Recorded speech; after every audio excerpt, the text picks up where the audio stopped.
Hi, Ben here, welcome back to the channel. Following on from my last video showing the CB collection, I thought I'd do a series of short videos focusing on each rig individually, this time starting with the Danita Mark 5.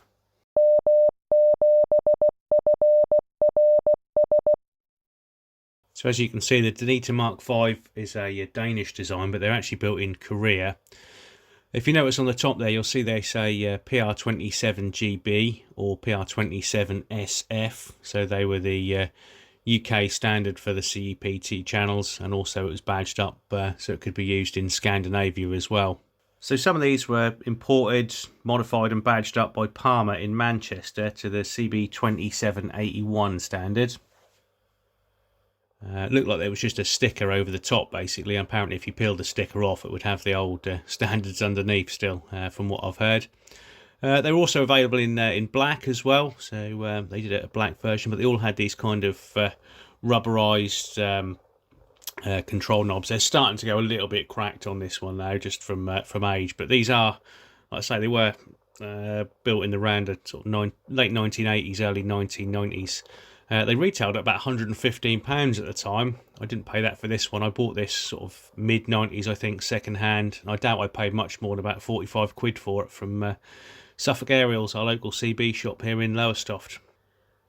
So looking at the rig then, it have everything you'd expect really. You've got your volume, squelch, RF gain and mic gain on the Mark 5 version. They did a Mark 3 and a Mark 4, which there wasn't much difference between the Mark 3 and the Mark 4. Other than they didn't have the RF and the mic gain, but other than that I can't really see what the difference was between the two. But on the Mark 5 you've also got the CB and PA function just there, so you put it in PA, it turns everything else off. You've got a transmit light for when you push to talk, and if we open the squelch up you'll see you've got a squelch or receive light as well there.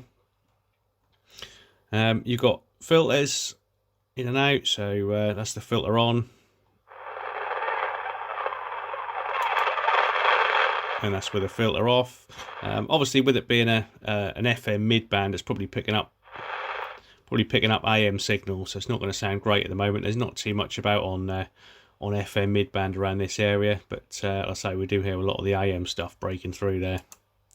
You've also got your DX and local, and then you've got your high and low power, so you can select between 4 watts or 0.4 watts. The meter, you've got your signal and power meter on the left hand side, and then rather uniquely on this radio you've got a signal modulation meter there, which is a bit odd because FM's deviation, isn't it? So you wouldn't really call it modulation, but for whatever reason they've decided to use that meter on this version of the radio. So like I mentioned before, the Danita Mark 3 and Mark 4 versions were also available, either in the nice Kawasaki green or in black. I've never actually seen one in person, and I've shamelessly stolen these pictures from a Google image search. It looks like there was also a matching power supply that you could purchase. Again, never ever seen one, just only on this the Google image search there.